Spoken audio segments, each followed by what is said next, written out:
जावेद सिद्दीकी के लोकसभा नामांकन भरने के बाद शुरू हुई मुमरा एमआईएम की राजनीति में हलचल।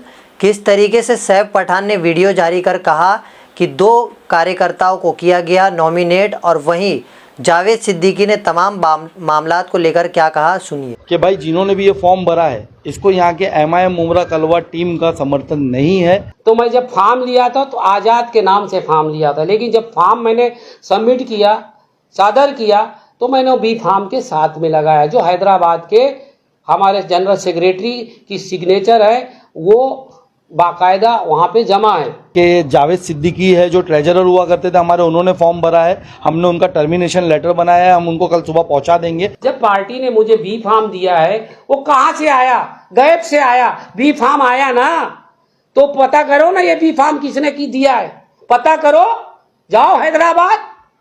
क्यों नहीं जा रहे हो? खाली इधर ही लाइव चला ले, ये कर ले, वो कर ले, मत करो।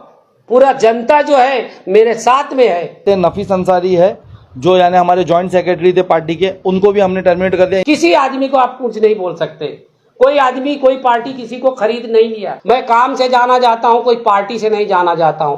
आपको पता होना चाहिए मुमरा शहर में जिस वक्त ये सदर सैफ पठान तड़ीपार थे, उस वक्त यहाँ के सारी जनता कहती है एमआईएम यहाँ पे खत्म हो गई, ये हो गई, वो हो गई। सैफ का कहने का मतलब क्या है? पार्टी का कहने का मतलब क्या है? अगर उन्होंने बोला मैं निष्कासित करता हूँ, मेरे को कुछ नहीं फर्क पड़ता। यहाँ की जनता को पता है किसने एमआईएम को चलाया, किसने काम करता है। Presenting Arena Square by Empire Arena. इस प्रोजेक्ट को डिजाइन किया है इंटरनेशनल आर्किटेक्ट हफीज कॉन्ट्रैक्टर ने। ये एक रेसिडेंशियल प्लस कमर्शियल प्रोजेक्ट है जिसमें आपको मिलता है separate commercial space for your shops and offices. इसी के साथ आपको मिलता है 1, 2 एंड 3 BHK के लग्जरियस रेसिडेंशियल अपार्टमेंट। इस प्रोजेक्ट की एमिनिटीज में आपको मिलता है swimming pool, club house, garden, indoor outdoor game, multipurpose hall, साथ ही साथ और भी बहुत कुछ। इतना ही नहीं, international school, colleges, hospital, railway station, ये सब सिर्फ और सिर्फ 5 से 10 मिनट के फासले पे। सो क्यों रहना ऑर्डिनरी जब मिल रहा है luxury? Do contact for more details www.arenasquare.in।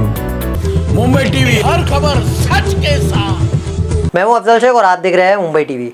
जिस तरीके से लोकसभा चुनाव गर्मियां काफ़ी ज़्यादा तेज़ है और उसी में एक तरफ एमआईएम काफ़ी ज़्यादा इसमें अलग अलग तरीके से हलचल सी मची हुई है। अगर बात करें मुंबई में तो अचानक जो है हुए एमपी कैंडिडेट डिक्लेयर, जिनका एडवोकेट रमज़ान चौधरी करके नाम है, उन्हें डिक्लेयर करने के बाद एमआईएम के काफ़ी लोगों को ये बात नहीं पता थी और अचानक अब मुमरा कलवा में भी उनकी सियासत काफ़ी ज़्यादा तेज़ हो गई है, क्योंकि कलवा मुमरा के अध्यक्ष एमआईएम के सैफ पठान, उन्होंने 2 कार्यकर्ताओं को नॉमिनेट किया। बता दें ये दोनों कार्यकर्ता, एक है एमआईएम के कलवा मुमरा ट्रेजरर और जॉइंट सेक्रेटरी नफीस अंसारी। ऐसे 2 कार्यकर्ताओं को सैफ पठान ने रातों रात नॉमिनेट किया। अब इस पूरे मामलात को लेकर सैफ पठान ने क्या कहा है वो हम आपको सुनाते हैं, लेकिन इस मामले में जो चौंकाने वाला खुलासा जो जावेद सिद्दीकी ने कहा है वो काफ़ी बड़ी बात है, क्योंकि जावेद सिद्दीकी ने तमाम बातों को लेकर के कहा है कि मुझे ऊपर से जो है वो नाम खुद जो है घोषित किया गया था कि एमपी कैंडिडेट कल्याण लोकसभा के आप होंगे एमआईएम से, और उसी के बाद उन्होंने नामांकन यानी फॉर्म भरा। अब ये लोकसभा का आने वाला प्रतिक्रिया ही बताएगा कि कैसे आज एमआईएम का लोकसभा कैंडिडेट जो डिक्लेयर किया गया है कल्याण का, वो कौन है, जावेद सिद्दीकी है या जावेद सिद्दीकी को एमआईएम ने हटा दिया है। इस तमाम बातों को लेकर दोनों पक्षों का क्या कहना है आप सुनिए। जो है निष्कासित करते हुए कहा कि ये लोग पार्टी में नहीं रहेंगे, क्या वजह है? देखिए कि एक पार्टी जो होती है वो पार्टी फैसले से चलती है, पार्टी मेंबर से चलती है, पोस्ट होल्डर से चलती है, वहाँ के कैडर से चलती है। अभी हम लोगों का यहाँ पर पूरा कैडर मौजूद है, हमारे पोस्ट होल्डर्स मौजूद है, और एक भी पोस्ट होल्डर को इल्म नहीं है, कोई 2 जन जाते हैं और अपना आज़ाद उम्मीदवार ऐसा नामकरण कर देते हैं लोकसभा के लिए, तो उसके खिलाफ हम उनसे बात करते कि आपने हमको इन्फॉर्म करे बिना ऐसा फॉर्म क्यों भरा, आपने यानी लोकसभा क्षेत्र में ऐसा फॉर्म क्यों भरा, तो उनके पास कोई वैलिड जवाब नहीं रहता है। हमने फिर उसके बाद हमारे यहाँ के कैडर्स की पूरी मीटिंग बुलाई, पोस्ट होल्डर्स की, सब जिम्मेदारों की, और उसमें एक फ़ैसला लिया गया कि भाई जिन्होंने भी ये फॉर्म भरा है इसको यहाँ के एमआईएम मुमरा कलवा टीम का समर्थन नहीं है, हम उसके साथ नहीं जाएंगे। अगर यहाँ पर से अगर कोई कैंडिडेट उतरेगा तो वो इनडायरेक्टली बीजेपी का फेवर हो जाएगा, जो हम नहीं करना चाहते। इस वजह से हमने यहाँ से डिक्लेयर करा कि जो 2 जनों ने एज आ इंडिपेंडेंट कैंडिडेट भरा, आप देख सकते हैं कि जावेद सिद्दीकी है जो ट्रेजरर हुआ करते थे हमारे, उन्होंने फॉर्म भरा है, हमने उनका टर्मिनेशन लेटर बनाया है, हम उनको कल सुबह पहुंचा देंगे। आपके माध्यम से भी अभी हम उनको बता रहे हैं। और आप देख सकते हैं नफीस अंसारी है जो यानी हमारे जॉइंट सेक्रेटरी थे पार्टी के, उनको भी हमने टर्मिनेट कर दिया। इन दोनों ने हमें इन्फॉर्म टीम मुमरा कलवा को इन्फॉर्म करे बिना लोकसभा क्षेत्र कल्याण में जा करके नामांकन किया है as a candidate, independent candidate, तो हम उसके खिलाफ है और हम इनको पार्टी से निकाल रहे हैं। कुछ ऐसा भी हो सकता है कि उन्हें कोई मैनिपुलेट किया गया होगा, या आप लोगों में से मतलब कोई ऐसा भी हो सकता है कि उनके बात जो है कोई रख नहीं पा रहा होगा, इसके लिए उन्होंने ये डिसीजन खुद अकेले लिया होगा। देखिए एकदम स्टैंड क्लियर है, यहाँ पर हम सब जिम्मेदार हैं। मैं यहाँ पर लीड करता हूँ, मैं यहाँ पर सदर हूँ। मुझे ना पार्टी की तरफ से कुछ इन्फॉर्म किया गया है ना किधर से कोई इन्फॉर्म किया गया, तो जाहिर सी बात है फिर किसी भी कोई कांटेक्ट नहीं हुआ होगा। इन्होंने अपना खुद का डिसीजन लिया, इन्होंने खुद जाकर के भरा। ये किससे मिल करके अगर इन्होंने एक काम किया है, अगर इन्हें बीजेपी को सपोर्ट करने के लिए काम किया, तो हम इनके साथ नहीं है इस काम में, इसके लिए हमने उनको भगाया है। अच्छा, एमआईएम में अभी जिस तरीके से चल रहा है कि अचानक उम्मीदवारी रमजान चौधरी की हुई है और ऐसे एमआईएम में काफ़ी अलग अलग सा डिसीजन लिया जा रहा है और झटके में लिया जा रहा है, तो ये क्या कारण मानते हैं कि एमआईएम में फूट वगैरह तो नहीं होगी? देखिए वो वहाँ का डिसीजन, मैं वहाँ के लिए कुछ नहीं बोल पाऊंगा। मैं मेरे क्षेत्र के हम लोग जो काम करते हैं, हम जहाँ पर रहते हैं, हम वहाँ के लिए बात कर रहे हैं। जो यहाँ पर जो ये इन लोगों ने लिया, ये पार्टी का डिसीजन नहीं है, इनका खुद का डिसीजन है। तो हम इनके साथ नहीं है, पार्टी इनको हटा रही है। ये लड़ना चाहे लड़े, विड्रॉ करना चाहे विड्रॉ करें, हमारा इनसे कोई लेना देना नहीं है। लेकिन आपने ये भी तो नहीं कहा है कि यहाँ से इंडिया अलायंस भी है, आपने भले ही समर्थन नहीं दिया होगा, लेकिन यहाँ से आप लोग समर्थन किसे कर रहे हैं? क्योंकि एमआईएम के भी बहुत सारे चाहने वाले, तो एमआईएम किसे सपोर्ट कर रही है कलवा मुंबई? मैं अभी आपके माध्यम से उन लोगों से अपील कर सकता हूँ भाई, बोल सकता हूँ उनको कि भाई देखिए कि एमआईएम यहाँ से कैंडिडेट नहीं दे रही है, और पूरे हिंदुस्तान भर में एमआईएम बैरिस्टर असदुद्दीन ओवैसी साहब ने एक तहरीक छेड़ी हुई है। आपने देखा होगा पिछले 5 सालों से 10 सालों से एक वाहिद वही है जो बीजेपी मुक्त करवाने के लिए देश को लड़ रहे हैं, उनके खिलाफ यानी बातें करते जो उनके सच सामने लाते हैं। उसी तरीके से इस बार भी उन्होंने 2024 में भी हर तरफ आवाम से अपील की है कि बीजेपी के अगेंस्ट अपने घरों से निकल करके वोट करिए। वही हम लोग वहाँ पर उनकी तहरीक को आगे बढ़ा रहे हैं, हम भी उनके साथ जुड़े हुए। हम भी यहाँ यही कोशिश कर रहे हैं कि अगर यहाँ पर कोई बीजेपी का कैंडिडेट है तो हम उसको वोट नहीं दे करके, जो भी स्ट्रांग सामने रहेगा हम आवाम से अपील करते हैं। सपोर्ट किसे करेंगे आप? हम अभी देखिए हमारी टीम बैठेगी, चर्चा होगी, उस पर हम सब टीम का फैसला होगा। मैं तब बताऊंगा आपको, प्रेस कॉन्फ्रेंस लेकर बताऊंगा। अभी फिलहाल मैं आवाम से अपील कर रहा हूं कि आप भी अपनी समझ रखिए, इस बार वोट का सही इस्तेमाल करिए। इस बार बीजेपी को हटाना बहुत ज़रूरी है, नहीं तो आप लोगों को आने वाले वक्त में जितने भी कानून हमारे खिलाफ है वो पास करके ला देगी। देश भर में जो डिक्टेटरशिप का एक माहौल बनाया जा रहा है, डिक्टेटरशिप आ जाएगी। डेमोक्रेसी हमारे देश के खतरे में है, संविधान को यानी बदलने की कोशिश की जा रही है। इन सब के खिलाफ, आप बीजेपी के खिलाफ जो भी आपके यहीं नहीं पूरे हिंदुस्तान भर में जहां पे भी आपको लगता है बीजेपी को हराने के लिए कोई एक कैंडिडेट सक्षम है जो वोट ज़्यादा ले सकता है, उसको अपना वोट दे करके जिताने की कोशिश करिए। अस्सलाम वालेकुम दोस्तों, नमस्कार। देखिए, ये जो कल्याण लोकसभा जो चुनाव हो रहा है, मैं काफ़ी दिनों से देख रहा था कि लोग कहते हैं भाई तुम्हारी पार्टी का एमआईएम का कोई कैंडिडेट नहीं है क्या, किसी की सुपारी तुम्हारी पार्टी लेके बैठी है क्या? तो हमने जवाब दे दे के थक गए।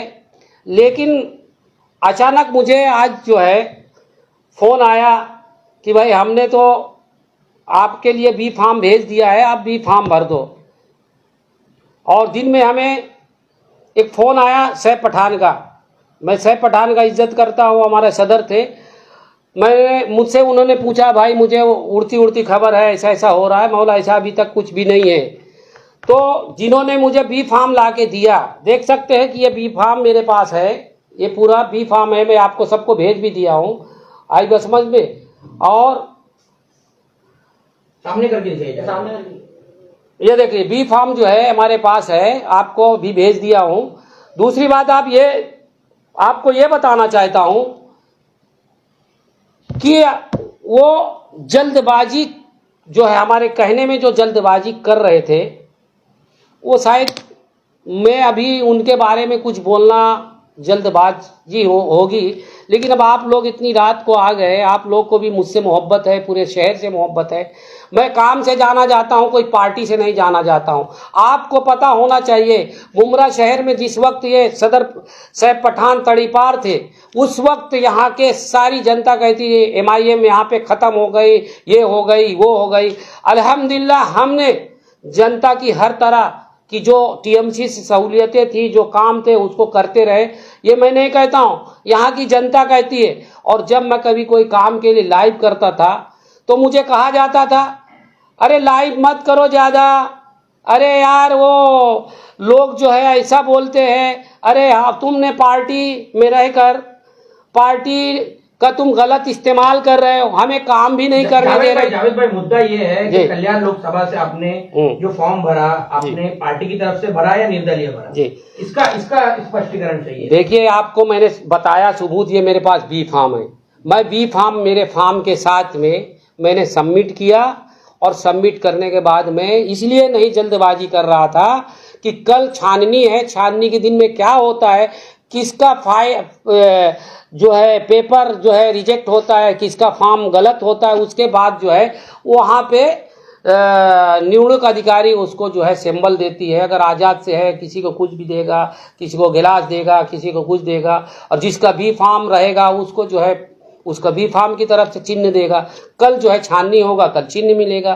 तो आज जो ये बता रहे हैं कि आज़ाद से इन्होंने भरे, तो मैं जब फॉर्म लिया था तो आज़ाद के नाम से फॉर्म लिया था, लेकिन जब फॉर्म मैंने सबमिट किया, सादर किया, तो मैंने बी फार्म के साथ में लगाया, जो हैदराबाद के हमारे जनरल सेक्रेटरी की सिग्नेचर है, वो बाकायदा वहाँ पे जमा है। आपको बी फॉर्म हैदराबाद के जो जनरल सेक्रेटरी है उन्होंने दिया था? देखिए, उन्होंने उनका जो बी फार्म है उनका है, एक हैदराबाद का कोई भी शख्स बोला, हमने जो है सैफ पठान को बोला कि यहाँ पे कल्याण लोकसभा लड़ाया जाए, तो उसने बोला नहीं, मैंने तो साफ मना कर दिया हूँ, कल्याण लोकसभा नहीं लड़ाएंगे। मतलब अभी सैफ पठान हैदराबाद वालों को चलाना चाहता है कि सैफ पठान जो बोलेगा हैदराबाद वाले करेंगे। अगर मुझे बी फार्म दिया गया है तो मैं फॉर्म भरा हूँ। हैदराबाद से बी फॉर्म आपको किसने दिया, क्या नाम है उनका? मैं नाम नहीं जानता हूँ, मैं पहले भी बोला मैं नाम नहीं जानता हूँ, मुझे बी फार्म दिया गया है, मैं फॉर्म भरा हूँ। इतना लेट सबमिशन क्यों? लेट सबमिशन इसलिए है कि जिस तरह से लोग जो है हिंदुस्तान में जिस तरह से अफरी तफरी का माहौल है, जैसे महाराष्ट्र शासन के अंदर कोई मुस्लिम समाज को कोई भी कैंडिडेट नहीं दिया गया है। आप देख सकते, नसीम खान को नहीं दिया गया है। आप इसके पहले और 2-3 बड़े बड़े नेता थे, उनके किसी को भी नहीं दिया गया है। मुस्लिम को महाराष्ट्र से पूरा खारिज किया गया है। तो क्या हम खाली वोट देने के लिए बैठे हैं? क्या वोट सिर्फ हम देंगे?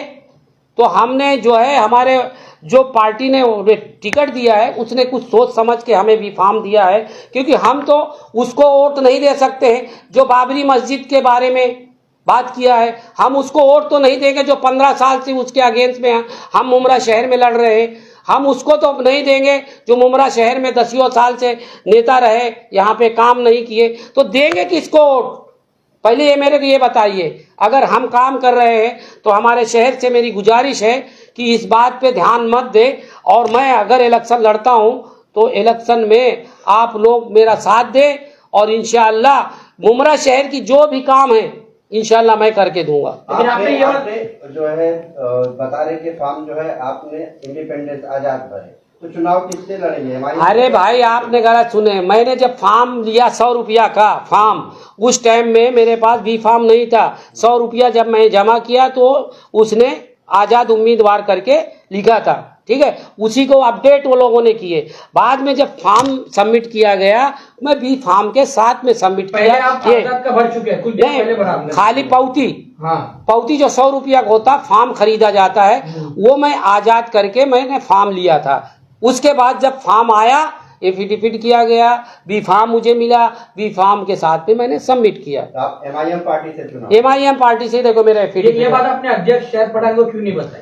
मैं इसलिए पहले बताया था, उनका फोन भी आया था। उनका कहना है कि मुमरा में हम किसको वोट देंगे पता नहीं है। आप लोग न्यूज वाले चलाएंगे तो किसको वोट देंगे बताइए? अवार्ड को देंगे जिसके खिलाफ हम 15 साल से लड़ रहे हैं, और उसको देंगे जो आदमी मस्जिद के मीनार में खड़े होकर जो बाबरी मस्जिद शहीद किया उसको देंगे?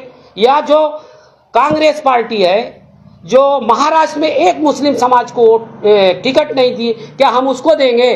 सैफ का कहने का मतलब क्या है, पार्टी का कहने का मतलब क्या है। अगर उन्होंने बोला मैं निष्कासित करता हूं, मेरे को कुछ नहीं फर्क पड़ता। यहाँ की जनता को पता है किसने एमआईएम को चलाया, किसने काम करता है। इंशाल्लाह आने वाले दिन में कल अगर फॉर्म मेरा जो है लीगल हो गया है, ओके हो गया है, मैं बी फॉर्म जो दिया हूं एमआईएम से लड़ूंगा। कोई मेरा समर्थन करे या ना करे, मुमरा की जनता करने वाली है। आप कह रहे हैं एमआईएम से लड़ूंगा, लेकिन उन्होंने तो एक लेटर जारी किया कि आपको एमआईएम पार्टी से निकाल दिया गया है। देखो एक बात बोलूं, समंदर कहता है कि मैं पूरी जहां को बर्बाद कर दूंगा, लेकिन एक कतरा आयल का गिरता है पानी में तो पार कर जाता है। किसी के बोलने से कुछ नहीं, मेरा कोई बिजनेस नहीं है कि मेरे को निष्कासित कर दिया, निकाल दिया। मेरे पास बी फार्म है, ये बी फार्म को पता करें किसने लाके दिया है, उनके ऊपर जाके उनके ऊपर मुकदमा दायर हो जाएगा। जिसने आप लोग का कहना है आप लोग कुछ भी एक्टिविटी करते हैं तो वो एमआईएम के तरफ से नहीं हो रही है।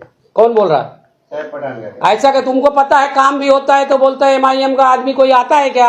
आप ही लोग बोलते हैं न्यूज में कि यार आप अकेले काम करते हैं, आपके कोई लोग एक्टिविटी नहीं है। अभी फॉर्म भरे गए तो एक्टिविटी दिख रही है, हाँ लोग आ जा रहे हैं। अब किसी मीटिंग में देखो तो 4 लोग 5 लोग 10 लोग है। तो ये चीज मैं अभी नहीं बोलने वाला था, ये अगर ज्यादा और बोलना तो जल्दबाजी है। कल मेरा फॉर्म जो है स्कूटनी है, स्कूटनी के बाद जब फॉर्म मेरा ओके हो जाएगा उसके बाद मैं जो है आप लोगों को सब पूरा तफसील से बात करूंगा, किसने मेरे को टिकट दिया और किसने मुझे फॉर्म भरा, मैं सब पूरा बताऊंगा। नफीस अंसारी को लेकर क्या कहेंगे? देखो नफीस अंसारी को मैं क्या जानूं, नफीस अंसारी मेरे पार्टी में था, उन्होंने अभी फिलहाल जो जनरल सेक्रेटरी बनाए थे, जब मैं वहां गया तो वो फॉर्म भर रहा था, तो मैं उसको क्या बोलूं? भाई उसकी चीज है, वो उसका दिमाग है, वो कुछ भी करे, मैं उसको क्या बोलूं? मैं उसको नहीं बोल सकता हूं। किसी आदमी को आप कुछ नहीं बोल सकते। कोई आदमी कोई पार्टी किसी को खरीद नहीं लिया। अगर पार्टी ने बी फॉर्म नहीं देती तो मैं एक्सेप्ट करता कि हाँ यार मैंने गलत किया। जब पार्टी ने मुझे बी फॉर्म दिया है, वो कहां से आया? गैप से आया, बी फॉर्म आया ना, तो पता करो ना ये बी फॉर्म किसने की दिया है, पता करो। जाओ हैदराबाद, क्यों नहीं जा रहे हो? खाली इधर ही लाइव चला ले, ये कर ले वो कर ले, मत करो। पूरा जनता जो है मेरे साथ में है। बस सिर्फ मैं इसलिए आज नहीं बोलने वाला था, लेकिन आप लोगों ने बहुत मेरे को रिक्वेस्ट किए कि क्या है अपडेट है, अपडेट देना है, नहीं तो कल मैं फॉर्म क्लियर होने के बाद मैं अपडेट करता था। आपका फॉर्म अगर एमआईएम से एक्सेप्ट होता है जी तो सैफ पठान की टीम आपके लिए काम नहीं करेगी, तो क्या करेगी? देखो मैं तो इलेक्शन लड़ूंगा, जनता मेरे साथ में, मैंने काम किया हूं। अगर मुझे जो है बी फॉर्म दिया है हैदराबाद के लोगों ने तो कुछ सोच समझ के दिया होगा, उनको सब पता है कौन काम करता है कौन नहीं काम करता है। आई बात समझ में? और दूसरी बात ये बता दूं, कोई ये मेरे को धमकी मत दे कि मैं निकाल दिया हूं, ये कर दिया हूं। तुम तो मेरा जो है लाइव चलाता हूं काम करने का, तो तुम लोगों को बोलते अरे नहीं नहीं वो सब एतराज करते हैं तुम्हारा उसमें मेरे अकाउंट में डालने में, तो बहुत कुछ बातें हैं, लेकिन वो वक्त आएगा तो वो सब कुछ मैं बताऊंगा। ऐसी तमाम अपडेट से जुड़े रहने के लिए सब्सक्राइब करें मुंबई टीवी। मैं अफजल शेख फिर हाजिर हूँ एक नए न्यूज़ के साथ।